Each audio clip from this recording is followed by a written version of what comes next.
Hello everyone, मैं कल्पना अपने channel में आप सभी का स्वागत करती हूँ। तो देखिए, हमारा चैप्टर था पृथ्वी की आंतरिक संरचना, जिसको हमने क्या किया था, जिसका हम फर्स्ट पार्ट देख चुके थे। आज हम इसका सेकंड पार्ट देखना है। छोटे छोटे चैप्टर हैं, एक या फिर दो पार्ट में डिवाइड आपके करके पूरे चैप्टर कंप्लीट हो जाएंगे। इंपॉर्टेंट है बहुत ज़्यादा। अगर आपने इसका फर्स्ट पार्ट नहीं देखा है तो उसको जाके देख लीजिए। आज हम इसका सेकंड पार्ट स्टार्ट करेंगे। और जैसे कि आपको पता है, हम लोग क्लास 11 का भूगोल देख रहे हैं, ठीक है। तो इससे पहले आपको 10th तक का भूगोल कंप्लीट करना पड़ेगा। तो अगर आप चैनल पर नए हैं तो प्लेलिस्ट में जाकर उसको देख लीजिए। अगर आप चैनल पर नए हैं तो चैनल को सब्सक्राइब करके बगल में लगे बेल आइकन को भी प्रेस कर दीजिएगा। तो देखिए, एक चीज़ मुझे आपको कल के वीडियो में क्लियर करनी थी। तो उसमें क्या था कि मैंने आपको मर्केली और रिएक्टर स्केल के बारे में बताया था। तो देखिए, इसमें क्या है कि भूकंपीय तीव्रता की मापनी रिएक्टर स्केल से मापी जाती है। देखिए, जो भूकंप कितनी तीव्रता से आ रहा है उसको हम किससे मापेंगे? रिएक्टर स्केल से, ठीक है। लेकिन वो कितना आघात करेगा, ठीक है, यानी कितना ज़्यादा उसकी तीव्रता और किस मतलब आघात की तीव्रता।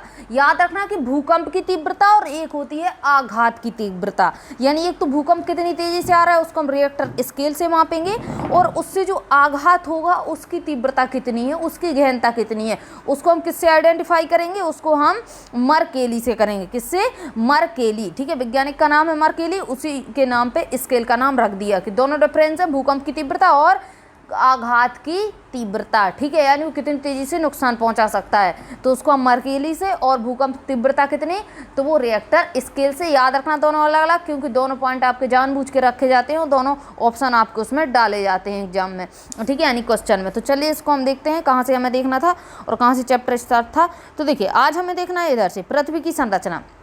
पृथ्वी की संरचना बहुत ज़्यादा इंपॉर्टेंट है, बहुत ही ज़्यादा इंपॉर्टेंट है कि पृथ्वी की अंदर की परतें किस प्रकार की बनी हुई हैं, किस किस चीज़ों की बनी हुई हैं, लिक्विड हैं, ठोस हैं, ये सब चीज़ें मैंने आपसे कल भी बात की हुई थी, ठीक है। तो इसको हम एक एक करके देखेंगे। तो देखिए, पृथ्वी को मुख्य रूप से 3 भागों में बांटा गया है। तो सबसे पहले तो मान लीजिए ये रहा पृथ्वी, ठीक है। तो सबसे पहली वाली परत आपकी भूपर्पटी है, ठीक है। इसका नाम क्या है? भूपर्पटी, जिसको हम क्रस्ट कहते हैं, जिस पर हम रहते हैं। फिर बोला जाता है मेंटल, ठीक है, मेंटल दूसरी। और अंदर होती है कोर, या फिर इसको हम क्रोड भी बोल सकते हैं। तो 3 भागों में डिवाइड किया हुआ है।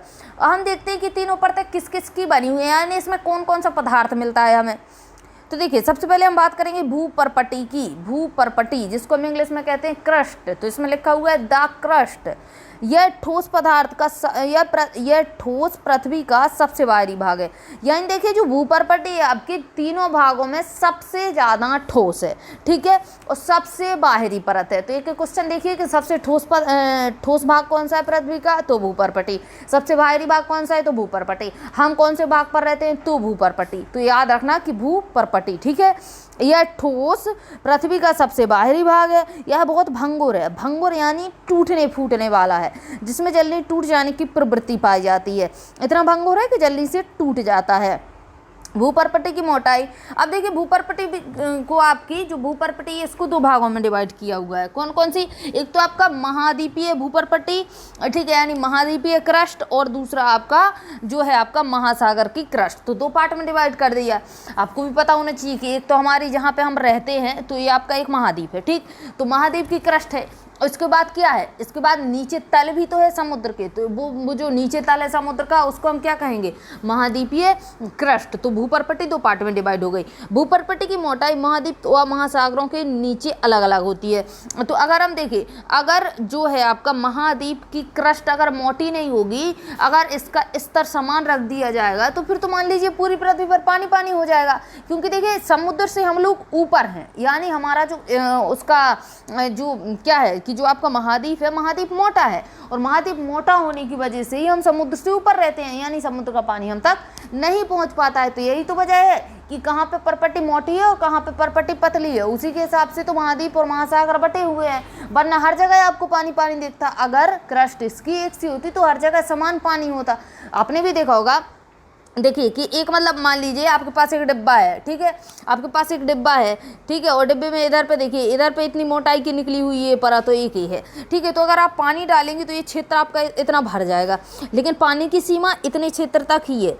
यानी इतने क्षेत्र तक ही है, ठीक है। तो इधर तो आप आराम से रह सकते हैं, क्योंकि ये जो आपका क्षेत्र है यहाँ पे पानी नहीं रहेगा। तो वही चीज़ आपकी इधर पे निकल के आती है कि जो समुद्र है, तो मान लीजिए समुद्र के नीचे की क्रस्ट है, ठीक है। और एक क्रस्ट कहाँ की है, तो एक क्रस्ट है मान लीजिए महाद्वीप की, ठीक है। तो महाद्वीप की क्रस्ट पर हम लोग रहते हैं, लेकिन समुद्र की क्रस्ट बहुत नीचे होती है, तभी तो समुद्र आपका इतना ज़्यादा भरा होता है। यानी कितनी गहराई है समुद्र में, तो उतने के हिसाब से आपका पानी उसमें भरा होता है। तो आपको समझ में आ गया होगा किस प्रकार होती है महाद्वीप की क्रस्ट और किस प्रकार से होती है महासागर की क्रस्ट। तो चलिए आगे देखते हैं। तो क्रस्ट दो प्रकार की देख ली हमने। महासागरों में भूपर्पटे की मोटाई महाद्वीप की तुलना में कम होती है। तो महाद्वीप में तो आपकी मोटाई ज़्यादा होगी। कैसे होगी, देखिए फिर से वही एग्जाम्पल हम लेते हैं। मान लीजिए इस प्रकार से इधर पे फिर से पानी भर दीजिए, ठीक है। और मान लीजिए इतना, ठीक है। देखिए इधर पे एक मिनट देखना, इस प्रकार से अगर हम इसको बनाते हैं और इस प्रकार से एक नीचे भी हम लोग लकीर खींच देंगे, ठीक है। और इधर पे भरा हुआ है पानी, ठीक। अब हम क्रस्ट मापेंगे, कैसे महाद्वीप की मापेंगे और कैसे महासागर की। तो देखिए इसको हमें क्या करना है, इसको देखना है। तो इसको देखेंगे जब हम लोग, तो क्या होगा कि देखिए अगर हम महासागर की क्रस्ट मापते हैं और महाद्वीप की, तो महाद्वीप की हम कहाँ से मापेंगे, यहाँ से। यानी महाद्वीप की हम खुदाई करते जाएंगे और मेंटल, मान लीजिए मेंटल यहाँ से स्टार्ट है, तो महाद्वीप की इतनी लंबाई की क्रस्ट हम पूरी मापेंगे। लेकिन जब हम महासागर की मापेंगे तो महासागर की यहीं से मापेंगे। जल तो आपकी क्रस्ट है नहीं, जो महासागर में पानी है उसको तो हम क्रस्ट कह नहीं सकते। क्रस्ट हमें कहाँ मिलेगी, महाद्वीप के निचले स्तर में हमें क्रस्ट मिलेगी। सॉरी, महाद्वीप की नहीं, यानी महासागर के नीचे बिल्कुल जब हम तल में जाएंगे तब हमें क्रस्ट मिलना स्टार्ट होगी। तो देखिए क्रस्ट मान लीजिए यहाँ से स्टार्ट हो, इधर से ही आपका मेंटल स्टार्ट हो जाता है। तो अब बताइए पतली भूपर्पटी किसकी है, तो आप आराम से कह देंगे कि भूपर्पटी हमें पतली तो किसकी दिख रही है, तो हमें भूपर्पटी पतली दिख रही है महासागर की, इतनी ही है। लेकिन जो महाद्वीप है उसकी तो इतनी लंबी है, ठीक है, यानी उसकी लंबाई ज़्यादा है। यानी जो है, अब आपको समझ में आ गया होगा कि महाद्वीप की क्रस्ट मोटी और महासागर की क्रस्ट पतली होती है। तो कितनी औसतन आपकी इसकी दोनों की क्रस्ट कितनी मापी गई, तो देखिए महासागर के नीचे इसकी औसतन मोटाई 5 किलोमीटर मापी गई है। कहीं कहीं पे ज़्यादा है, 10 है, 5 है, 7 है, 8 है, 4 है, इस प्रकार से है। तो औसत निकाला गया तो 5 किलोमीटर के आसपास आ गई। यानी अगर आपसे पूछे महासागर की औसतन क्रस्ट कितनी है, तो आप बताएंगे 5 किलोमीटर। और 5 किलोमीटर जैसे ही आप उसके अंदर जाएंगे तो उसके बाद मेंटल स्टार्ट हो जाएगा, ठीक है। उसके बाद क्या होता है, मेंटल स्टार्ट हो जाता है। जबकि महाद्वीप के नीचे है 30 किलोमीटर था। तो अगर हम महाद्वीप की बात करेंगे तो महाद्वीप में हमें कितनी मिल जाएगी, तो महाद्वीप में हमें 30 किलोमीटर। और वहीं महाद्वीप की बात करने के बाद अब समतल मैदान की बात कर रहे हैं महाद्वीप की, ठीक है। महाद्वीप के हम समतल मैदान की बात कर रहे हैं।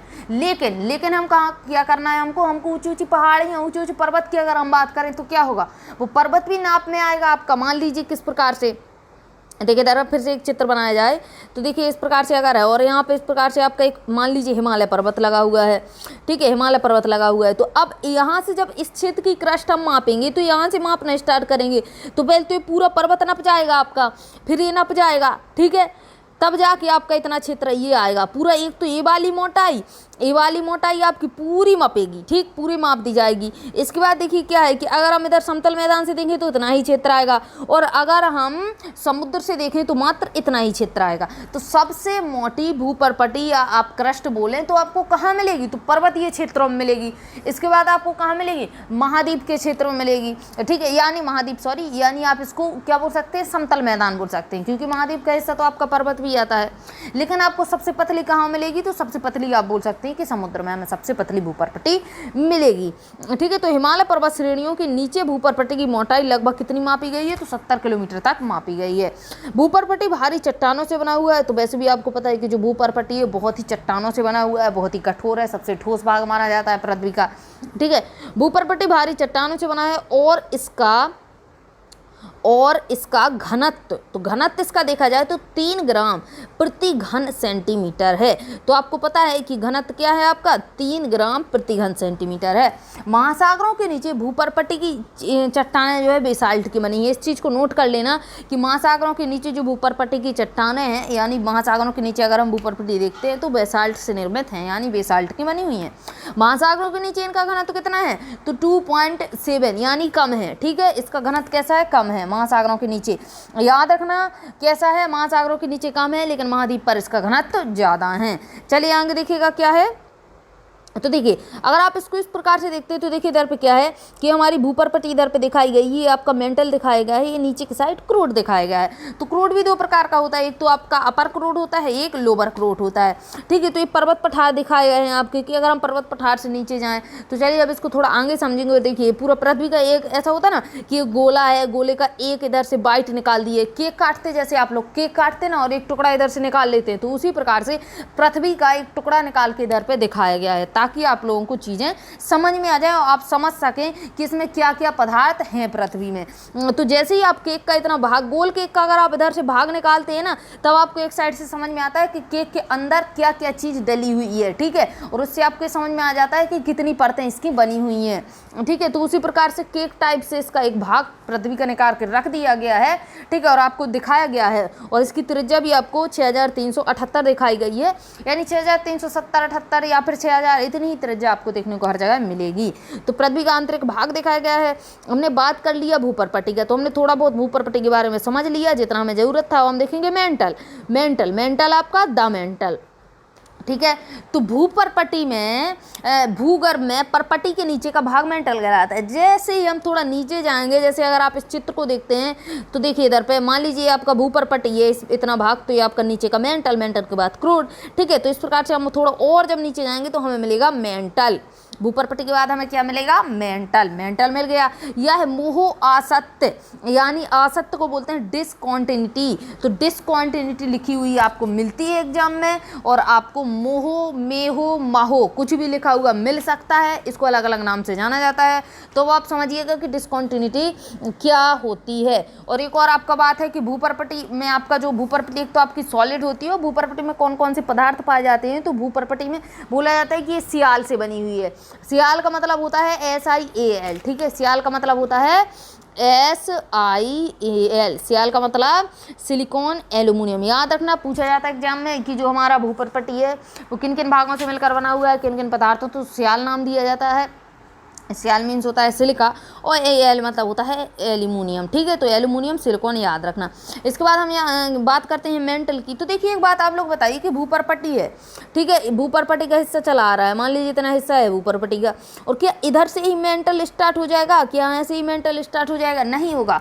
कुछ भाग बीच में ऐसा होगा, कुछ भाग बीच में ऐसा होगा, कैसा होगा? मिक्स होगा। मिक्स यानी ऐसा होगा कि भूपरपट्टी और मेंटल से मिलता जुलता हो, ठीक है। कोई चीज़ एकदम से खत्म नहीं होती है, लेकिन धीरे धीरे खत्म होती है ना। तो वही चीज़ है कि जैसे ही भूपरपट्टी खत्म, भूपरपट्टी एकदम से उधर पे कोई बेंच तो लगी नहीं है, ये मतलब एक पट्टी तो खींचेगा नहीं कोई जाके कि एकदम से भूपरपट्टी खत्म हो मेंटल शुरू, तो ऐसा नहीं होगा। कैसा होगा कि भूपरपट्टी और मेंटल का कुछ भाग मिक्स होगा, यानी भूपरपट्टी जिस पदार्थों से बनी हुई है और मेंटल जिन पदार्थों से बना हुआ है, इन दोनों पदार्थों का बीच में थोड़ा बहुत मिक्सचर होगा, ठीक है। जैसे कि आप देखिए कभी कभी आप देखते हैं कि कोई नाला वगैरह निकला हुआ है, तो क्या होता है, कुछ बहुत ज़्यादा नाला आपका भरा हुआ होता है, जल पानी उसमें होता है, लेकिन कहाँ होता है, कुछ ज़मीन दलदली होती है और फिर एकदम से सूखी ज़मीन आ जाती है, ठीक है। तो वही चीज़ है कि मतलब भूपरपट्टी और भूपरपट्टी, मान लीजिए ये रही आपकी भूपरपट्टी, ठीक है। भूपरपट्टी के बाद ये रहा आपका नीचे मेंटल और ये कुछ भाग बीच में क्या रहेगा?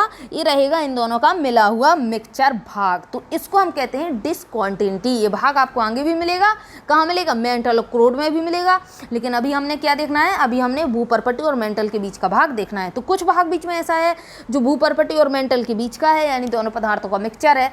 बाकी आपका ऊपर तो भूपरपट्टी है ही और नीचे तो मेंटल है ही। तो इस बीच वाले भाग को हम कहते हैं असतत। क्या बोलते हैं इसको? असतत, ठीक है। इसको डिसकॉन्टिन्यूटी बोलते हैं। तो इसको देखिए, मोहो नामक वैज्ञानिक ने सर्च किया इस कॉन्टिन्यूटी को। मोहो नामक वैज्ञानिक ने डिसकॉन्टिन्यूटी, ठीक है, डिसकॉन्टिन्यूटी यानी बीच में तोड़ना, यानी भूपरपट्टी और मेंटल की इन्होंने क्या किया? इसकी कॉन्टिन्यूटी को तोड़ दिया। तो हमने इसको बोल दिया डिसकॉन्टिन्यूटी। और इसको सर्च किसने किया? तो सर्च किया इसने मोहो वैज्ञानिक ने, ठीक है। क्या नाम है वैज्ञानिक का? मोहो, ठीक है। तो इसका नाम रख दिया मोहो डिसकॉन्टिन्यूटी। तो कहीं कहीं पे इसका माहो नाम लिखा मिलता है, कहीं कहीं पे इसको मेहो नाम लिखा मिलता है। तो याद रखना, पूछा जाता है एग्जाम में कि मेंटल और भूपरपट्टी के बीच में जो डिसकॉन्टिन्यूटी है उसको नाम क्या दिया गया है? तो मोहो, ठीक है। आगे देखिए, मोहो, इसको आपको डिसकॉन्टिन्यूटी को समझना है क्योंकि एग्जाम में काफ़ी बार पूछा गया है, तो देखिए ये जो आपका मेंटल बोला जाता है किस किस पदार्थ से बना हुआ है, तो आपका भूपर्पटी बनाता है सियाल से,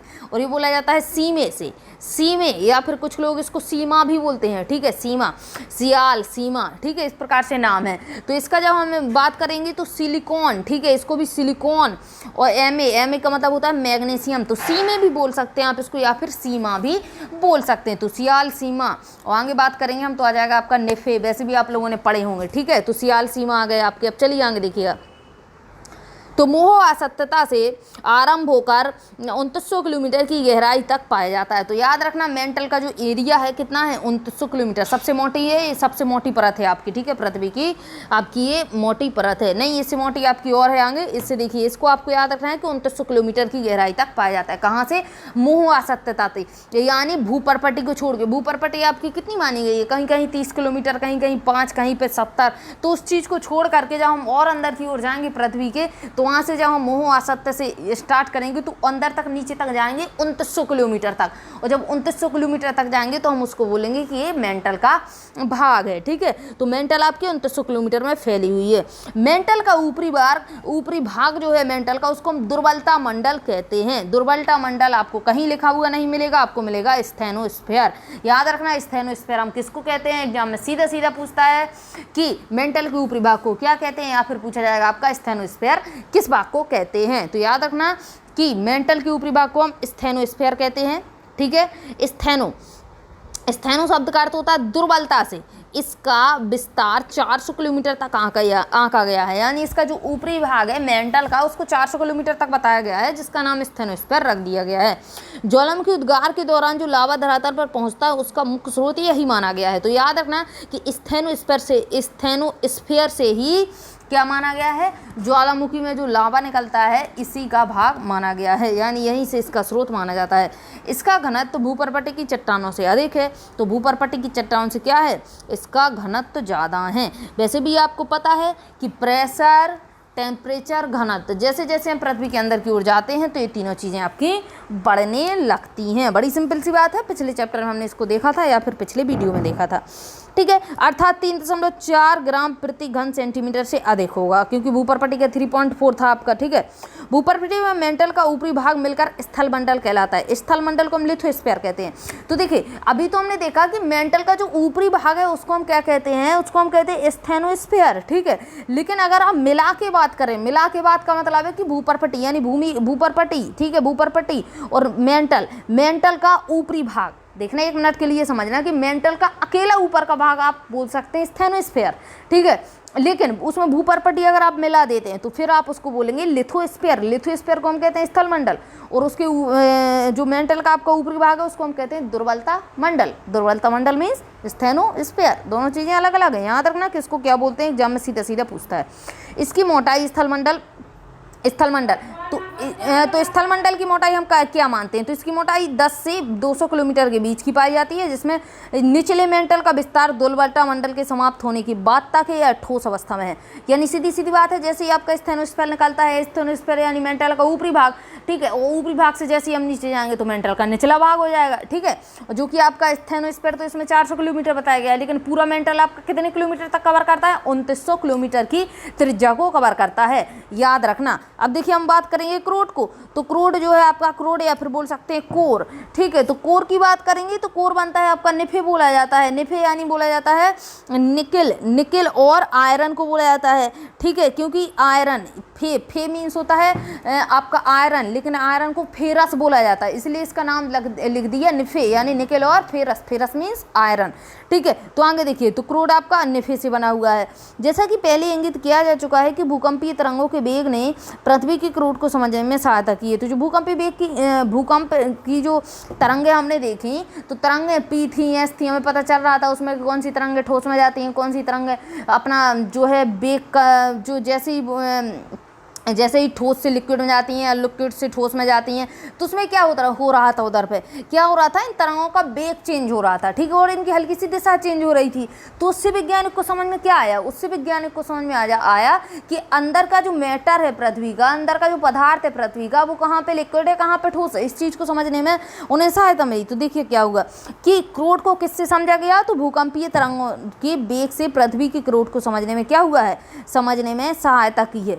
क्रोड व मेंटल की सीमा कितनी है आपकी, क्रोड व मेंटल की सीमा 2900 किलोमीटर की गहराई पर है, ठीक है। तो क्रोड व मेंटल की सीमा 2900 किलोमीटर की गहराई पर है। अब देखिए क्रोड भी दो प्रकार से बटी हुई है, जिसको हम कोर कहते हैं। तो कोर को दो भागों में बांट दिया गया, तो एक को बोल दिया गया बाह्य कोर, ठीक है, बाह्य क्रोड यानी आउटर कोर जो तरल अवस्था में, याद रखना इसको, और जबकि आंतरिक यानी इनर कोर आपकी ठोस अवस्था में। तो याद रखना कि कौन सी ठोस में और कौन सी आपकी कैसी है, कौन सी आपकी ठोस अवस्था में और कौन सी आपकी तरल अवस्था में कोर पाई जाती है। तो जो बाह्य कोर है, बाह्य कोर को हम तरल अवस्था कहेंगे, और जो आंतरिक कोर है, आंतरिक कोर को हम क्या कहते हैं, तो इनर कोर को हम ठोस अवस्था में बताते हैं। अब देखिए क्या है कि जैसे कि मैंने आपको बताया था, क्या बताया था मैंने बताया आपको कि भूपरपटी, और भूपरपटी के साथ मैंने बताया आपको मेंटल, और इन दोनों के बीच की जो डिस्कॉन्टिन्यूटी थी उसको क्या बोलते हैं, उसको बोलते हैं मोहो डिस्कॉन्टिन्यूटी। तो इसी प्रकार से देखिए क्या होगा कि मेंटल और कोर के बीच एक डिस्कॉन्टिन्यूटी रही होगी, यानी मेंटल का कुछ भाग क्या रहा होगा, मिक्सचर रहा होगा, किसके साथ, कोर के साथ। तो उसको क्या बोलेंगे, उसका नाम है गुटेनबर्ग-बिसार्ट, ठीक है, गुटेनबर्ग-बिसार्ट, याद रखना गुटेनबर्ग-बिसार्ट। देखिए मैं इसको आपको लिख के बता दूं, इसमें लिखा नहीं, इसमें बुक में नहीं दिया हुआ है, गुटेनबर्ग-बिसार्ट, ठीक है, बिसार्ट कुछ भी बोल सकते हैं। तो याद रखना कि मेंटल और कोर के बीच जो डिस्कॉन्टिन्यूटी है उसको हम बोलते हैं गुटेनबर्ग-बिसार्ट, और ये मैं उसके नाम पर रख दिया क्योंकि गुटेनबर्ग-बिसार्ट एक वैज्ञानिक का नाम था जिन्होंने इस चीज़ को खोजा, तो उसी के नाम पर इसका नाम रख दिया गया, ठीक है। तो हमने इधर पे देख लिया, क्या देख लिया, बाह्य कोर आपकी तरल अवस्था में, जबकि आंतरिक कोर आपकी कैसी पाई जाती है, ठोस अवस्था में पाई जाती है। मेंटल व कोर की सीमा पर चट्टानों का घनत्व लगभग 5 ग्राम प्रति घन सेंटीमीटर, यानी वो और ज़्यादा, और अंदर जाएंगे तो और ज़्यादा घनत्व, ठीक है, तथा केंद्र में 6000 किलोमीटर की गहराई तक घनत्व लगभग 13 ग्राम प्रति घन सेंटीमीटर, यानी और ज़्यादा घनत्व बढ़ता जा रहा है, अंदर तक जाएंगे घनत्व बढ़ेगा। इससे पता चलता है कि क्रोड में भारी पदार्थ पाया जाता है। तो देखिए घनत्व बढ़ेगा, घनत्व बढ़ने का क्या मतलब है कि जैसे जैसे हम पृथ्वी के अंदर जाते हैं घनत्व बढ़ता है। घनत्व बढ़ने से मतलब है कि जैसे जैसे हम पृथ्वी के अंदर जाते हैं तो हमें जो पदार्थ हैं, वो पदार्थ जो हैं बहुत भारी हैं, इसलिए तो उनका घनत्व बढ़ रहा है, यानी कोर में सबसे ज़्यादा पदार्थ भारी पाए जाएंगे, ठीक है। तो ये क्या है आपका, निफे पाया जाता है कोर में, निफे यानी निकिल, और फे मीन्स होता है फेरस या फेरम, ठीक है, फेरस या फेरम। तो निकिल और लोहा कहाँ पाया जाता है, तो पृथ्वी के कोर में निकिल और लोहा पाया जाता है, जो कि आपके बहुत ही ज़्यादा भारी पदार्थ हैं। अब देखिए हमने देख लिया पृथ्वी की आंतरिक संरचना, कुछ उसमें था नहीं लेकिन एग्जाम में क्वेश्चन उससे बनते हैं। मेरे ख्याल से आप लोगों को चीज़ें समझ में आ गई होगी। अगर नहीं समझ में आई हैं तो आप लोगों को क्या करना है, जैसे कि आपको पता है कि मेरे 2 अकाउंट, फेसबुक और इंस्टा का अकाउंट जो है आपका, उसमें दिया हुआ है, लिंक दिया हुआ है, डिस्क्रिप्शन में जाके देखेंगे तो आपको लिंक मिल जाएगा, ठीक है। और आपको लिंक मिलेगा तो आपको क्या करना है, लिंक पर क्लिक करना है और फॉलो कर लेना है। जो भी क्वेश्चन में प्रॉब्लम हो तो क्वेश्चन आप भेज देंगे तो मैं आपको क्लियर कर दूंगी। तो देखिए अब हम बात करेंगे ज्वालामुखी की। ज्वालामुखी बहुत इंपॉर्टेंट है क्योंकि ज्वालामुखी जो है आपका पृथ्वी के अंदर से ही ज्वालामुखी फटता है, यानी उसमें जो लावा और मैग्मा, लावा जो बाहर आता है, मैग्मा उसके अंदर से आता है, और लावा जो बाहर पृथ्वी पर आ जाता है वो अंदर से ही आता है पृथ्वी के।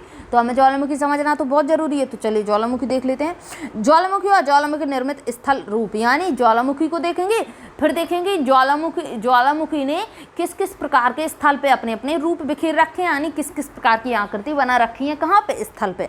तो देखिए आपने अनेक बार ज्वालामुखी के चित्र देखे होंगे।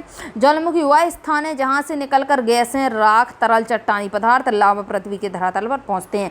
यानी क्या होता है कि जो इस प्रकार से आपका बना होगा ज्वालामुखी, मान लीजिए, ठीक है, तो यहाँ से आपका जो है लावा अंदर से आएगा एक पाइप के द्वारा, क्या होगा, पाइप के द्वारा यहाँ से इसके मुख से बाहर आएगा, ठीक है, और ये बाहर आके पृथ्वी के धरातल पर जमना स्टार्ट हो जाएगा, ठीक है। तो ये चीज़ें हमें देखने को मिलती हैं।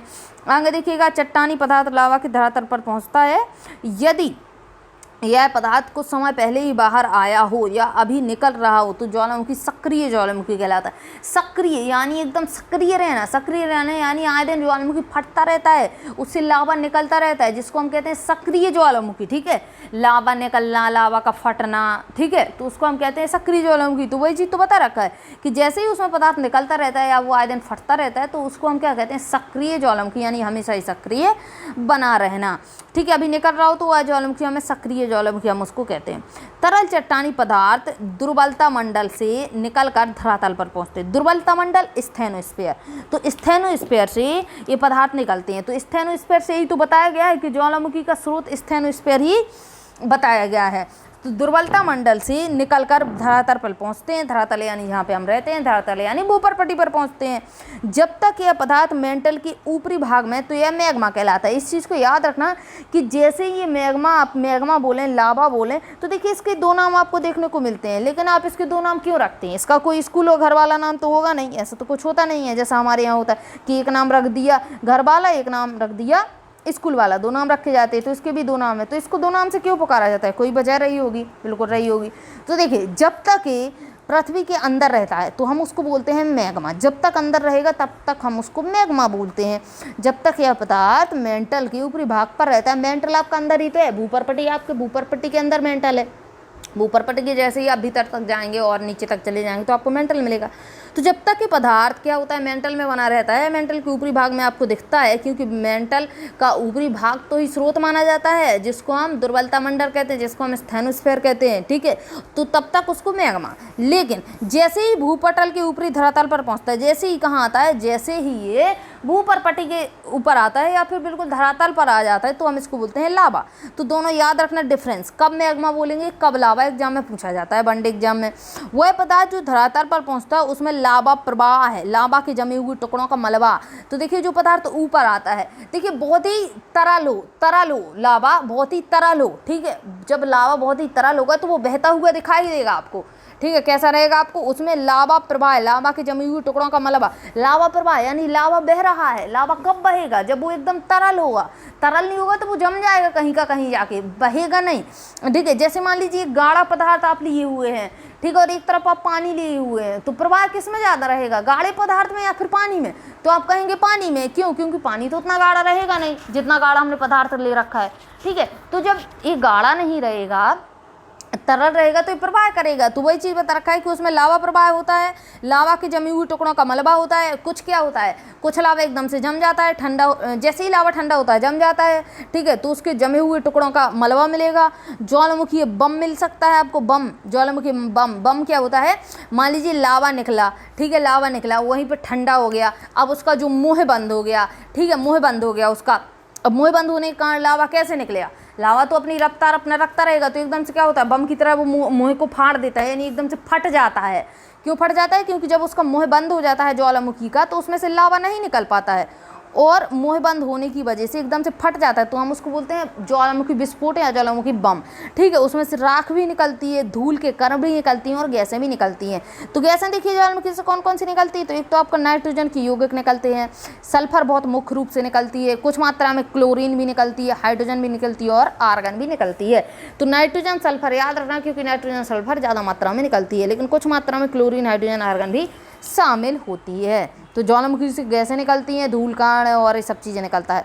आगे देखिए, ज्वालामुखी उद्गार की प्रवृत्ति और धरातल पर विकसित आकृतियों के आधार पर ज्वालामुखी को वर्गीकृत किया गया है। यानी एक तो उसका फटने का तरीका, ठीक है, यानी फटता है नहीं फटता है, कितना शांत है, यानी उसकी प्रवृत्ति, या बिल्कुल से शांत है, कभी नहीं फटेगा, मात्र कभी मतलब किसी को पता नहीं कब फटाता है, एकदम आकृति बनी हुई है, लेकिन उसमें कोई फर्क नहीं पड़ता, उसमें थोड़ी बहुत लावा भी डला हुआ है।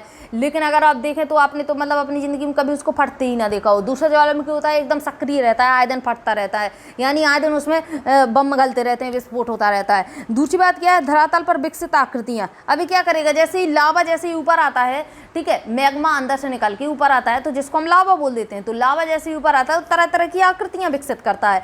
कहीं जम जाएगा, कहीं जम जाएगा, ठीक है, कहीं समतल मैदान की तरह जम जाएगा, कहीं पे एक गुम्मत की तरह आकृति बना लेगा। ठीक है, तो इन चीज़ों के आधार पर ज्वालामुखी को अलग अलग तरीके से वर्गीकृत किया हुआ है। ठीक है, क्योंकि वर्गीकरण करने से क्या होता है, चीज़ों को हम अच्छे से समझ लेते हैं। तो ज्वालामुखी को वर्गीकृत किया जाता है। कुछ ज्वालामुखी निम्न प्रकार के हैं, तो देखिए कौन कौन से हैं। सबसे बात करते हैं पहले सील्ड ज्वालामुखी। क्या बोलेंगे हम, सील्ड ज्वालामुखी। तो देखिए सील्ड ज्वालामुखी देखिएगा, बेसाल्ट प्रवाह को छोड़कर, किसको, बेसाल्ट को छोड़ दिया, उसके आगे बात करते हैं। पृथ्वी पर पाए जाने वाली सभी ज्वालामुखियों में सील्ड ज्वालामुखी सबसे विशाल है। सील्ड ज्वालामुखी बहुत बड़े बड़े पाए जाते हैं।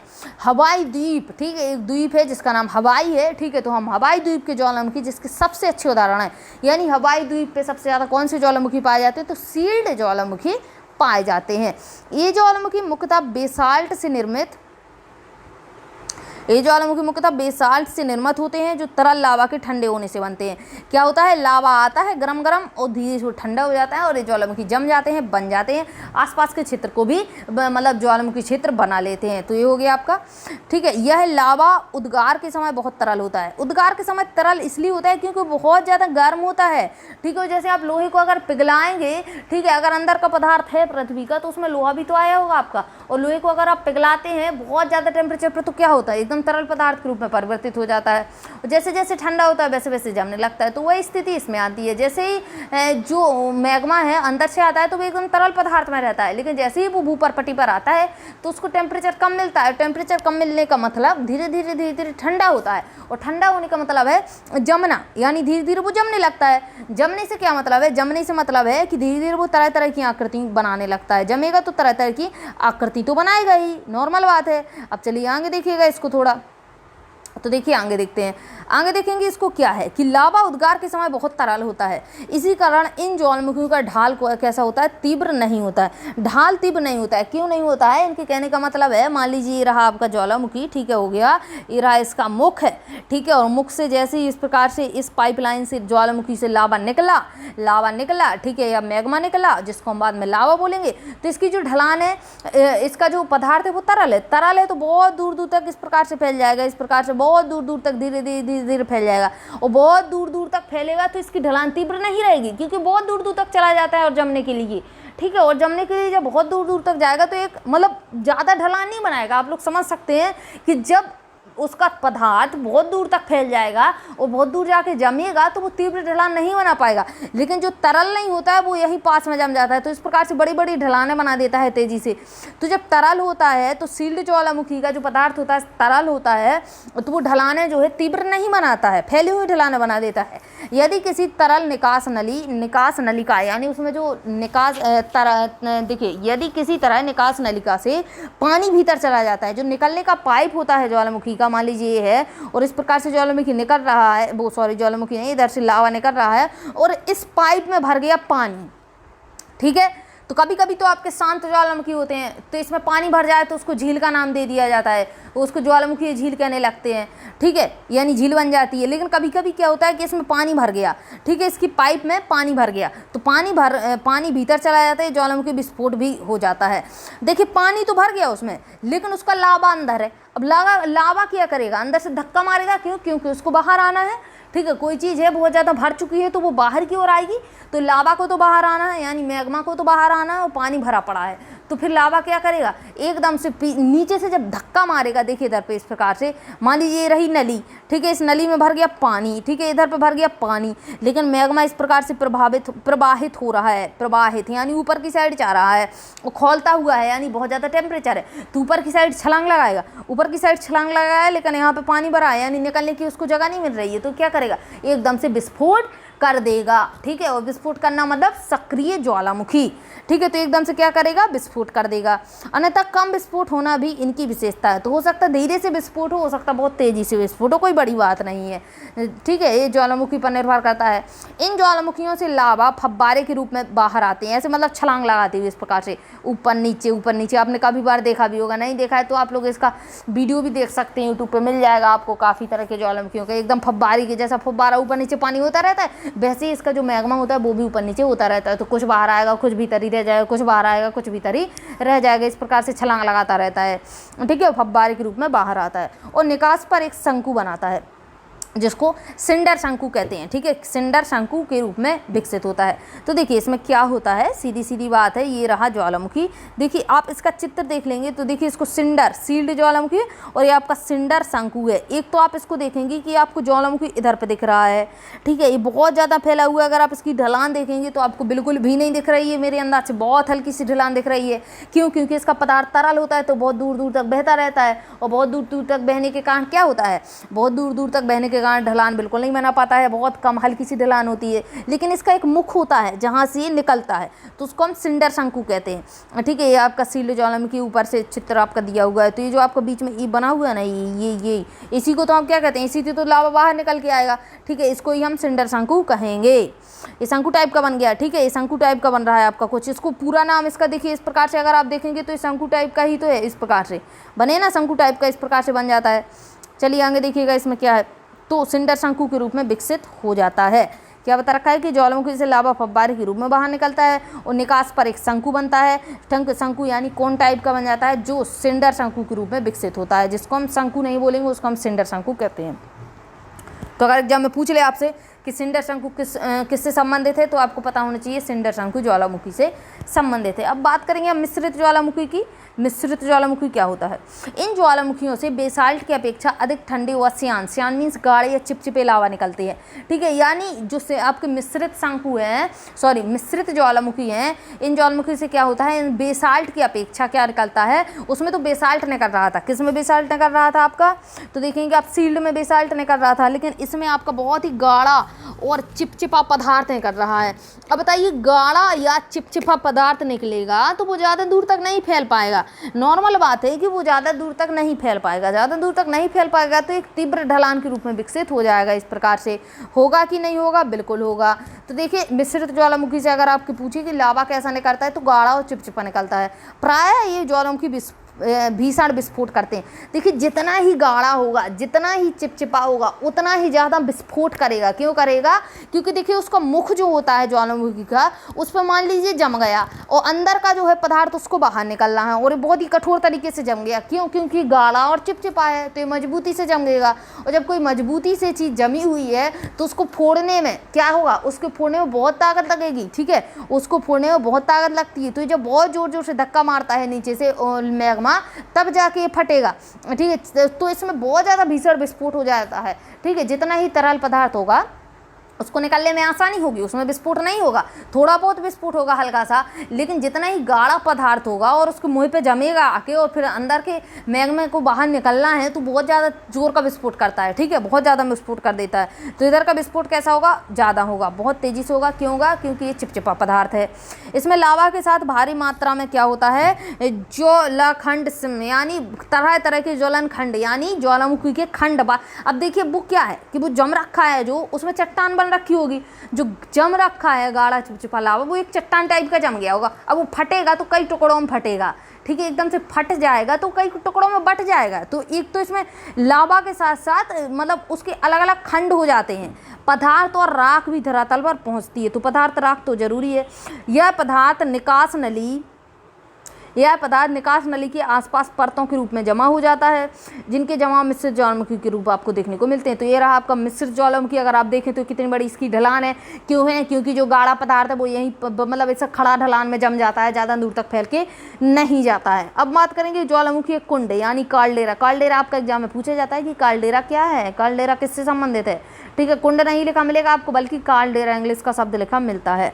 ये पृथ्वी पर पाए जाने वाले सबसे अधिक विस्फोटक ज्वालामुखी है। आमतौर पर इतने विस्फोट करते हैं कि जब इसमें विस्फोट होता है तभी ऊंचा ढांचा बनाने के बजाय स्वयं नीचे धंस जाते हैं। धंसे हुए बिंदुवश गर्त ही ज्वालामुखी कुंड कहलाते हैं। देखिए इस चीज़ को समझिए, इसमें क्या होता है कि मान लीजिए एक ज्वालामुखी है, ठीक है, इस प्रकार से ज्वालामुखी है, ठीक, एक मिनट, इस प्रकार से ज्वालामुखी है, ठीक है, इस प्रकार से ज्वालामुखी, ये इसका क्षेत्र है। अब इधर पे जम गया, पूरे में जम गया पदार्थ। अब जब अंदर से लावा इसको धक्का देगा तो इतनी जोर से विस्फोट करता है कि इसका ऊपर का भाग गायब हो जाता है, यानी ऊपर का भाग इसका पूरा फट जाता है एकदम विस्फोट की वजह से। और जब ऊपर का भाग फट जाता है तो टुकड़ों के रूप में बहुत दूर दूर जाके गिरता है, और ये भाग जब इतना भयानक फटता है कि ऐसा लगने लगता है जैसे कि ये पृथ्वी के नीचे की साइड थोड़ा हल्का सा धंस गया हो, कुछ इस प्रकार की आकृति बना लेता है, ठीक है, यानी गड्ढे टाइप का बन जाता है। ऊपर का भाग चला गया, देखिए अगर मैं इसको इरेज कर दूँ इसको ऊपर के भाग को तो ये गड्ढा टाइप का आपको नजर आएगा,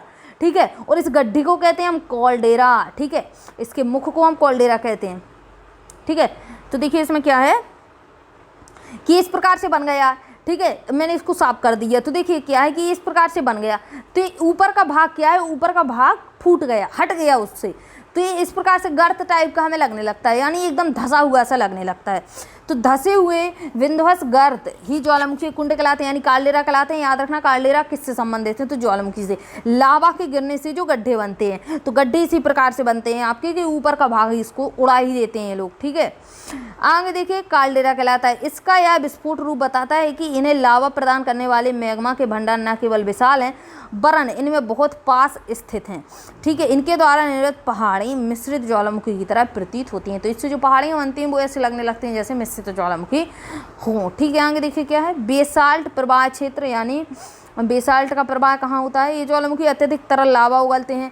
तो आपने पहले भी देखा था कि बेसाल्ट है तो तरल लावा, तरल यानी बहुत ही पतला होता है जो बहुत दूर तक बह जाता है, और बहुत दूर तक बहना यानी बहुत दूर तक आकृतियाँ बनाएगा। संसार के कुछ भाग हजारों वर्ग किलोमीटर घने लावा के प्रवाह से ढके हुए हैं। इनमें लावा प्रवाह क्रमानुसार होता है और कुछ प्रवाह 50 मीटर से भी अधिक मोटे हो जाते हैं, ठीक है, यानी बहुत दूर दूर तक फैलता रहता है इसका लावा। कई बार अकेला प्रवाह सैकड़ों किलोमीटर दूर तक फैल जाता है। जैसे देखिए भारत का दक्कन ट्रैप आप देखेंगे, दक्कन पठार देखा आपने, तो दक्कन का पठार हम लोग पढ़ चुके हैं। दक्षिण भाग जैसे अगर आप देखते हैं तो इस प्रकार से आपका है, और दक्कन आपका इस प्रकार से फैला हुआ है, ठीक है। तो जो आपका दक्कन ट्रैप है जिस पर वर्तमान महाराष्ट्र पठार का ज़्यादातर भाग पाया जाता है, यानी जो महाराष्ट्र है पूरा वो दक्कन में ही फैला हुआ है, ठीक है। दक्कन का पठार पर महाराष्ट्र आपका अधिकतर फैला हुआ, अधिकतर, ठीक है। अकेला दक्कन नहीं बल्कि आपका हल्का सा गोवा का भाग भी है दक्कन में आ जाता है, और इसके बाद आपका केरल का भाग भी, तमिलनाडु का भाग भी बोलें, और आपका कर्नाटक का भाग भी। तो ये आपके 4-5 राज्य हैं, ठीक है। कौन कौन से, एक तो आपका महाराष्ट्र, महाराष्ट्र के बाद गोवा, गोवा के बाद कर्नाटक, केरल, तमिलनाडु, तो ये 5 भाग कवर करते हैं। लेकिन सबसे ज़्यादा भाग आपको महाराष्ट्र का भाग ही दक्कन के उसमें फैला हुआ मिलता है। तो देखिए वर्तमान जो महाराष्ट्र पठार का ज़्यादातर भाग पाया जाता है बृहद बेसाल्ट लावा का प्रवाह, यानी ये बेसाल्ट का ही फैलाव है। याद रखना ये बेसाल्ट का ही फैलाव है। ऐसा विश्वास किया जाता है कि आज की अपेक्षा आरंभ में एक अधिक बृहद क्षेत्र इस प्रवाह से ढका था, यानी ऐसा माना जाता है कि बेसाल्ट जब फैला था तो जो आपका ये भाग माना जाता है जितना आज का, उससे भी बड़ा भाग ढक चुका था, ठीक है, बेसाल्ट से। आगे देखिए मध्य महासागरीय कटक ज्वालामुखी, मध्य महासागरीय से सीधा मतलब है कि जो प्लेटों का ज्वाइंट है वो महासागर में भी पाया जाता है, तो ठीक है। तो जब महासागर में प्लेटों का ज्वाइंट पाया जाएगा तो वहाँ पे भी आपके भूकंप, जिसको हम सुनामी कह देते हैं, वहाँ पे भी ज्वालामुखी फटते होंगे, नॉर्मल बात है, क्योंकि ज्वाइंट है, जहाँ ज्वाइंट है वहाँ पे फटेगा ज्वालामुखी। और सबसे ज़्यादा महासागर में फटते हैं, क्यों, क्योंकि महासागर में जो उनको मोटाई मिलती है, किसकी, जो उनको भूपर्पटे की मोटाई मिलती है वो उनको कम मिलती है, और जहाँ पे उन्हें कम मोटाई मिलेगी, जैसे जैसे आपने बचपन में कहानी सुनी होगी, कई बार सुनी होगी कि एक किसान अपने बेटों को क्या करता है, 4 उसके बेटे हैं और 4 बेटों को वो एक एक लकड़ी देता है तोड़ने के लिए। उसके बच्चे आराम से उसको तोड़ देते हैं, ठीक है। उसके बच्चे जो होते हैं उन लकड़ियों को आराम से तोड़ के अपने पिता को दे देते हैं। लेकिन फिर क्या होता है, वो लकड़ियों का गट्ठर दे देता है, हर बच्चे को लकड़ी का गट्ठर देता है, फिर बोलता है इसको तोड़ो।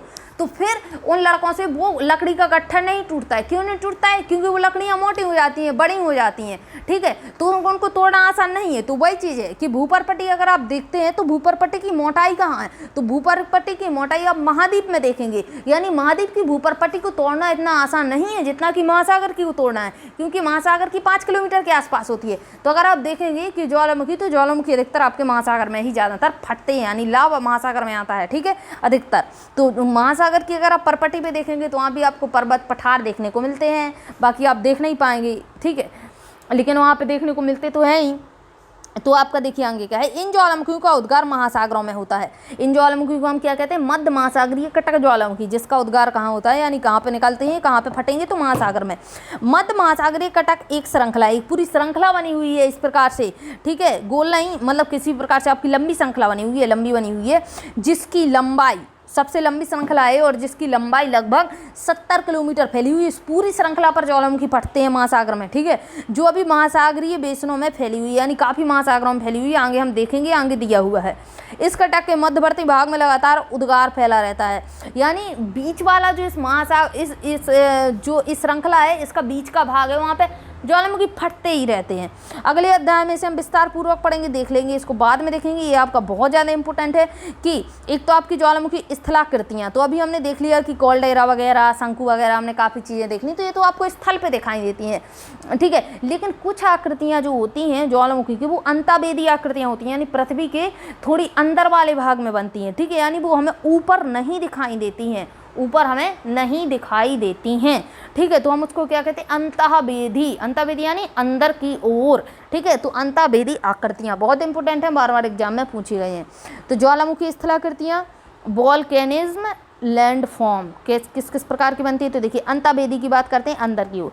ज्वालामुखी उद्गार से जो लावा निकलता है, उसके ठंडा होने से आग्नेय शैल बनती है, यानी जो धरातल पर आ जाता है और वो ठंडा होता है, तो हम कहते हैं कि ये बन गई आग्नेय शैल, ठीक है। लावा का यह जमाव या जो धरातल पर पहुँच कर होता है, या धरातल तक पहुँचने से पहले ही भूपटल के नीचे शैल परतों में ही जमा हो जाता है। अब देखिए इसमें क्या है, इसमें दो चीज़ें आती हैं। एक तो लावा जो आपका होता है कि ऊपर तक निकल के धरातल पर आ जाता है, यानी जहाँ हम रहते हैं भूपरपट्टी पर आ जाता है और वहाँ पे इसका जमा हो जाता है, और उधर पे इसका जमा होता है, तो वो बनती है आग्नेय चट्टान। लेकिन कभी कभी इसका लावा का जो जमाव होता है, ठीक है, अगर आप इसको मैग्मा बोलें तो ज़्यादा अच्छा होगा, क्योंकि मैग्मा जब तक अंदर रहता है तो हम उसको मैग्मा ही बोलते हैं। तो उस मैग्मा का जो जमाव है भूपरपट्टी पर ना निकल के अंदर ही, थोड़ा सा अंदर, यानी थोड़ी हम खुदाई करेंगे तो चट्टानें आपको दिख जाएंगी कि यहाँ पे इसका जमा हो चुका है। तो थोड़े से ही अंदर, बाहर ना निकल के थोड़े ही अंदर जब जमा होता है, तो उसको हम अंतःवेदी कहेंगे। क्या कहेंगे, अंतःवेदी चट्टानें, यानी अंतःवेदी आकृतियाँ बोल देंगे। तो लावा का जमाव, लावा का यह जमाव या जो धरातल पर पहुँच कर होता है, या धरातल पर पहुँचने से पहले ही भूपटल के नीचे शैलों परतों में हो जाता है। क्योंकि देखिए नीचे भी तो आपकी शैल परतें हैं, और शैलों परतों में तो आपकी सांसें रहती हैं ना, मतलब कहीं पे कहीं उसमें क्या होता है कि एक सांस मिलेगी कहीं पे भी। अब देखिए क्या होता है, 1 मिनट के लिए मान लीजिए पानी जा रहा है, ठीक है, और पानी को इस साइड के लिए सांस मिल गई तो पानी यहाँ पे चल देगा। तो उसी प्रकार का लावा होता है, तरल होता है, उसको जहाँ भी जगह मिलेगी, जगह, ठीक है, जहाँ भी जगह मिलेगी उस साइड निकल लेता है, ठीक है, उस साइड निकल लेता है। तो वही चीज़ होता है, और वो आकृति बनती हैं। तो कौन कौन प्रकार की आकृतियाँ बनती हैं, हम इसको एक एक करके देखेंगे। देखिए, मैं पहले ही भूपटल के नीचे शैल परतों में हो जाता है जमाव, ठीक है। लावा के ठंडा होने के स्थान के आधार पर, लावा के ठंडा होने के स्थान के आधार पर आग्नेय शैलों को वर्गीकृत किया गया, यानी लावा ठंडा हो रहा है तो किस किस प्रकार की आकृति बना रहा है, उस प्रकार से इसको वर्गीकृत कर दिया गया है। तो ज्वालामुखी शैल, तो जब लावा धरातल पर पहुंचकर ठंडा होता है, और दूसरा आपका पातालीय शैल, पातालीय यानी जब लावा धरातल के नीचे ही ठंडा हो जाता है, पातालीय, ठीक है, पातालीय शैल बोल रहे हैं हम इसको। ज्वालामुखी शैल जो बाहर हो ठंडा और जो अंदर ही ठंडा हो जाए उसको हम पातालीय बोलते हैं। जब लावा भूपटल के भीतर ही ठंडा हो जाता है तो कई आकृतियाँ बनती हैं, ये आकृतियाँ अंतःवेदी आकृतियाँ कहलाती हैं, ठीक है। और देखिए चित्र दिया हुआ है, अगर आप इसको गौर करें कि मान लीजिए यहाँ से आपका लावा निकल रहा है, तो कहीं इस साइड इसको सांस मिली जम गया, इसको हम सील कहेंगे, इस साइड जम गया। ये मान लीजिए ये तो ऊपर निकल के आ गया ना आपका, इसकी तो बात नहीं करेंगे हम, क्योंकि ऊपर निकल के आ गया, इसकी हम बात कर चुके हैं। लेकिन कभी कभी क्या होता है, देखिए भित्ति स्कंद बना चुका है, महास्कंद बना रहा है, ठीक है। और इसी प्रकार इधर इधर इधर ये लेकोलेथ, ये ज्वाला या पर्दित लेकोलेथ, इस प्रकार से बनाता है। चलिए इसको एक एक करके देखते हैं, तब आपको क्लियर रहेंगे। और ये नाम याद रखना है, एग्जाम में सीधे पूछे जाते हैं। बात करेंगे बैथोलिथ की, 4 नाम एक से हैं, एक एक करके याद रखना। बात करेंगे हम बैथोलिथ की, किसकी बात करेंगे, बैथोलिथ। तो बैथोलिथ क्या होता है, देखिए, यदि मैग्मा का बड़ा पिंड भूपरपट्टी में अधिक गहराई पर ठंडा हो तो उसको हम कहते हैं बैथोलिथ, ठीक है। और ये गुम्मद बना देता है। गुम्मद से अगर आप बात करेंगे तो गुम्मद बनती है कुछ इस प्रकार की। गुम्मद कैसी बनती है, कुछ इस प्रकार की, यानी लावा निकला और इधर पे जम गया और इसने इस प्रकार की आकृति बना दी, तो ये आकृति कहलाएगी बैथोलिथ। क्या कहलाएगी, बैथोलिथ। और थोड़ा ही नीचे की साइड जमा हुआ है, ठीक है, अंदर है थोड़ा। अनाच्छादन प्रक्रियाओं के द्वारा ऊपरी पदार्थ के हट जाने पर धरातल पर प्रकट हो जाती है। ठीक है, धरातल से ज़्यादा नीचे नहीं जमता है, धरातल पर थोड़े ही अंदर जमता है। तो कभी कभी क्या होता है कि मान लीजिए पानी की वजह से मिट्टी ऊपर की अलग हो गई, यानी भूपर पट्टी की, या फिर हवा की वजह से वो मिट्टी उड़ के चली गई, तो फिर क्या होगा, ये जो आकृतियाँ, ये जो चट्टानें होती हैं ऊपर निकल के आ जाती हैं। तो वही चीज़ बता रखा है कि अनाच्छादन की प्रक्रिया के आधार, अनाच्छादन प्रक्रिया के द्वारा ऊपरी पदार्थ के हट जाने, ऊपरी पदार्थ यानी जो भूपर पट्टी की मिट्टी वगैरह है वो अगर हट जाती है तो कभी कभी ये चट्टानें क्या होती हैं, धरातल पर हमें दिखने लगती हैं। ये विशाल क्षेत्रों में फैले होते हैं, छोटे मोटे नहीं होते, बहुत बड़े बड़े क्षेत्र में फैले होते हैं। तो कभी कभी इनकी गहराई भी कई किलोमीटर तक होती है, और इनकी गहराई भी लंबी लंबी कई किलोमीटर तक होती है। ग्रेनाइट के बने पिंड है, इन्हें बैथोलिथ कहते हैं, जो मैग्मा भंडारों के जमे हुए भाग हैं। तो बैथोलिथ किस प्रकार का बनता है, तो इस प्रकार का बनता है। बैथोलिथ जो है आपका अंतर्वेदी आकृति है ज्वालामुखी की, या बाहरवेदी, यानी बाहर बनता है या अंदर, तो अंतर्वेदी आकृति है। ठीक है, 3-4 चीजें याद रखना। अब हम बात करेंगे लैकोलिथ। याद रखना, बैथोलिथ और नाम है सेम है, लैकोलिथ। ठीक है, लैकोलिथ एक गुम्मद नुमा विशाल अंतःवेदी आकृतियां हैं। तो गुम्मद फिर से बना दीजिए इस प्रकार से, लेकिन इसमें अंतर क्या होता है, हमने अभी देखा बैथोलिथ। ठीक है, तो बैथोलिथ तो इस प्रकार का बना हुआ था, लेकिन इसमें एक पाइपलाइन डली होती है, किसमें, लैकोलिथ में। ठीक है, जिनका तल समतल व एक पाइप रूपी वाहक नली के नीचे से जुड़ा होता है। तो इसमें क्या होता है कि इसमें देखिए एक पाइप रूपी होता है इस प्रकार से, तो इसका चट्टान बना होगा ऊपर की साइड, लेकिन एक पाइप के रूप में उस निकल रहा होगा। जैसे देखिए जैसे लेकुलित बताया ना इन्होंने, तो देखिए क्या होता है कि ये पाइप जैसी संरचना आपको दिख रही है, और आके अब ये जम गया ऊपर। ठीक है, और आपकी जो बैथोलिथ थी वो नीचे ही जम जाती है इस प्रकार से। लैकोलिथ के नीचे ही होता है आपका बैथोलिथ। ठीक है, इधर पर जम जाएगा, ये नीचे ही जम जाता है। फिर एक पाइपलाइन जैसी डलेगी, और पाइपलाइन के बाद जमेगा, अगर इसको इधर पे स्पेस मिलेगा, इधर पे जम जाएगा, तो इसको हम कहेंगे लैकोलिथ। यानी लैकोलिथ में पाइपलाइन होती है और बैथोलिथ में पाइपलाइन नहीं होती है। ठीक है, सीधी नलिका नहीं होती है, याद रखना। तो इसमें क्या है, ज्वालामुखी के गुम्मद से मिलती है। 1 मिनट के लिए इधर पर देखिए, इसकी आकृति धरातल पर पाए जाने वाले मिश्र ज्वालामुखी की गुम्मद से मिलती है। यानी जो मिश्र ज्वालामुखी की आकृति होती है वो उसी प्रकार की होती है, लेकिन अंदर होता है, मिश्र ज्वालामुखी बाहर होता है। अंतर केवल यह होता है कि लैकुलिथ गहराई में पाया जाता है।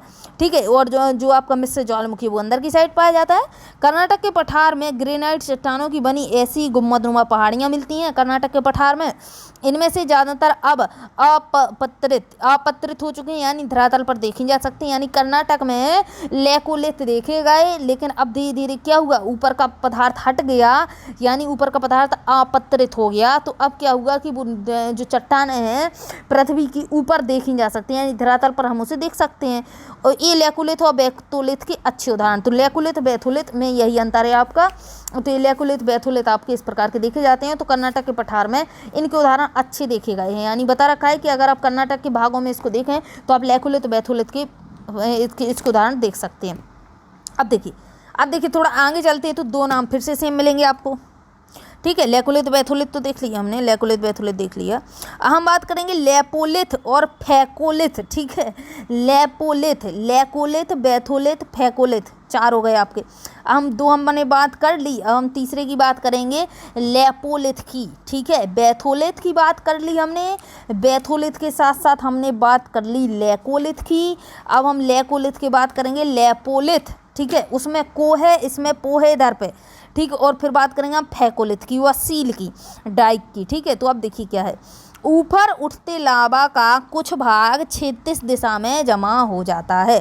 ठीक है, क्षैतिज दिशा में पाए जाने वाले कमजोर धरातल में चला जाता है, यानी साइड में भाग में चला जाएगा। यहाँ यह अलग अलग आकृतियों में जम जाता है। यदि ये तस्तरी के आकार में जम जाता है तो इसको हम क्या कहते हैं, इसको हम लैपोलिथ कहते हैं। देखिए तस्तरी के आकार का किस प्रकार से जमता है, ये गई पाइपलाइन और इधर से ये चला गया, इस प्रकार से जम जाता है। ठीक है, यानी ऊपर से तो आपका कैसा रहेगा, चपटा रहेगा, यानी आप बोले समतल, इस प्रकार से जम जाता है। तो इसको हम कहते हैं लैपोलिथ। क्या करते हैं इसको, लैपोलिथ। ठीक है, चट्टानों में जब जगह होती है ना तो जम जाता है लावा इधर उधर जाके। यदि यह तस्तरी के आकार में जम जाए तो इसको हम लैपोलिथ कहते हैं। कई बार अंतर्वेदी आग्नेय चट्टानों की मूर्दार अवस्था में अपनति के ऊपर व अभिनति के तल में लावा का जमाव पाया जाता है। ये लहरदार चट्टानें एक निश्चित वाहक नलिकासी मैग्मा बाहर से जुड़ी होती हैं, जिसको हम क्या कहते हैं, जिसको हम फैकोलिथ कहते हैं। तो देखिए फैकोलिथ समझिएगा, जो क्रमशः बैथोलिथ से विकसित होती है। 1 मिनट के लिए देखिए इधर में क्या है कि कई बार अंतर्वेदी चट्टानों की मूड़दार अवस्थिति में अपनति और अभिनति की स्थिति बनती है। मूड़दार चट्टानें यानी मूड़दार जगह हुआ है, यानी कुछ इस प्रकार से लावा को जगह मिल गई, कुछ इस प्रकार से लहरदार, ठीक है। तो इसको हम कहते हैं अपनति और अभिनति, ठीक है। इसको हम अपनति और अभिनति, अपनति हम ऊपर वाले भाग को कहते हैं, अभिनति हम नीचे वाले भाग को कहते हैं। तो अपनति और अभिनति की स्थिति जहां आपको देखने को मिल जाए इस प्रकार से मूड़दार आकृति में, ठीक है, तो उसको हम कहते हैं फैकोलिथ, ठीक है। क्या कहते हैं? फैकोलिथ। देखते हैं 1 मिनट के लिए इधर पे अगर मिल जाए, आपको दिख नहीं रहा इधर पे, आपका ठीक से आकृतियाँ इसमें बनी नहीं है, ठीक है। मूड़दार चट्टानें आपकी नहीं दी गई, इधर पे दिख ही नहीं रहा कहीं पे आपका फैकोलिथ। चलिए इसमें कोई बात नहीं, इसको आगे देखेंगे। तो देखिए मैंने बता दिया कि अपनति एग्जाम में सीधी सीधी पूछता है कि जो आकृतियां बनती हैं और जिसमें अपनति और अभिनति की स्थिति देखने को मिलती है उसको हम क्या कहते हैं। तो ये 4 नाम देगा सेम सेम, याद रखना फैकोलिथ, ठीक है, एकदम फेंक के फैकोलिथ याद रखना, फैकोलिथ, ठीक है। हम बात करेंगे अंतर्वेदी आग्नेय चट्टानों का क्षैतिज तल में एक चादर के रूप में ठंडा होना सील या डाइस कहलाता, सील या सीट कहलाता है। जमाव की मोटाई के आधार पर इन्हें विभाजित किया गया है। कम मोटाई वाले जमाव को हम सील कह देते हैं और घने मोटाई वाले जमाव को हम सील कह देते हैं। तो अब इसमें क्या होता है कि देखिए इसमें क्या होता है कि देखिए अंतर्वेदी चट्टान है, इनको जमा हुआ भाग चादर की तरह जम गई, चादर यानी एक इस प्रकार से पत्थर की तरह जम गई। तो अब इसमें क्या होता है, कहीं कहीं पे मोटी जम जाती है, कहीं कहीं पे अब पतली जमती है। तो बता रखा है कि कम मोटाई वाले जमाव को हम सीट कहते हैं, यानी इस जो कम जो मोटाई का जमाव है ये वाला, इसको हम सीट कहेंगे। लेकिन जो ज़्यादा मोटाई का जमाव है इसको हम सील कहते हैं। याद रखना सीट और सील ये जमते कैसे हैं, चादर की तरह जमते हैं। चादर यानी पूरा एक इस प्रकार से प्लेट टाइप का आपका रहता है, समझ सकते हैं आप, चादर की तरह एक मोटा जमता है एक पतला जमता है। तो जो मोटा जम जाए तो उसको हम क्या कहेंगे, उसको हम सील कह देंगे। कम मोटाई का जमा हो तो उसको हम सीट कहते हैं, ठीक है। इस प्रकार से भी आप याद रख सकते हैं कि कागज़ की पतली सी सीट बोलते हैं ना आप, कागज़ की पतली सी सीट, तो जो पतला उसको सीट, जो मोटा उसको सील, ठीक है। जो घने मोटाई के जमा उसको सील, कम मोटाई का सील। अब हम बात करेंगे डाइक। तो देखिए डाइक क्या होता है, तो जब लावा का प्रवाह दरारों में धरातल के लगभग समकोण बन जाता है, ये रहा धरातल और इस समकोण कुछ इस प्रकार से जमता है, ठीक है। और ये जो इस प्रकार का दंड मतलब 90 अंश का जमता है, इस प्रकार से खड़ा चट्टान की तरह खड़ा जम जाए और 90 अंश पे, यानी ये धरातल और 90 अंश पे ही तो जमा है, इसके 90 अंश का कोण रहेगा ना, तो मोटाई में जमेगा। जब बिल्कुल मोटा हो जाए खाया पिया सा, तो हम उसको कहते हैं डाइक, ठीक है। जब लावा का प्रवाह दरारों में धरातल के लगभग समकोण पर जमा हो और अगर यह इसी अवस्था में ठंडा हो जाए तो एक दीवार की भांति संरचना बना देता है। लेकिन दीवार बना दी इन्होंने चीन की दीवार, यानी बहुत मोटी कर दी, ठीक है। यानी ये दीवार जो है बहुत मोटी मिलेगी आपको, तो उसको हम कहते हैं डाइक। और जो हम सब पढ़ रहे हैं बिल्कुल अंतर्वेदी हैं, ठीक है। अंतर्वेदी आकृतियाँ यानी जमीन के अंदर बनती हैं ज्वालामुखी के द्वारा, याद रखना। तो ये मोटी दीवार बन जाए तो उसको हम कहेंगे डाइक, ठीक है। और पतली बन जाए तो इसमें नहीं लिखा है, लेकिन उसको हम कहते हैं स्टॉक, ठीक है। देखिए मान लीजिए ये इधर पे देखिए, ये रहा आपका धरातल, ठीक है, और इस प्रकार से ये जम गई, तो ये बहुत मोटी जम गई और ये बहुत सी पतली सी जम गई। अब जो मोटी जमी है, ये मोटी जमी तो उसको हम डाइक कहते हैं, और ये जो पतला जमा है इसको हम स्टॉक कहते हैं, याद रखना, ठीक है। उसमें भी यही था आपका मोटा पतला का सील और सीट में, ठीक है, सीट पतली और सील मोटी। तो इसमें देखिए दीवार की बात ही संरचना बनती है, यही संरचना डाइक कहलाती है। तो देखिए पश्चिमी महाराष्ट्र क्षेत्र में अंतर्वेदी आग्नेय चट्टानों में यह आकृति बहुलता में पाई जाती है। डाइक की बात कर रहे हैं। ज्वालामुखी उद्गार से बने दक्कन ट्रैप के विकास में डाइक उद्गार की वाहक समझी जाती है, इन्हीं इधर पे देखने को मिलती है, ठीक है। तो जहाँ तक आपकी सब आकृतियाँ कहाँ देखने को मिलती हैं, तो आपकी सारी कर्नाटक और महाराष्ट्र में ही देखने को आपको मिलेंगी। तो ये चैप्टर हो गया आपका समाप्त। छोटा सा चैप्टर था लेकिन बहुत ज़्यादा इंपॉर्टेंट था। तो क्वेश्चन का आप लोग आराम से जो है स्क्रीनशॉट ले सकते हैं, तो कर लेना। अब मिलेंगे कल, तब तक के लिए जय हिंद जय भारत।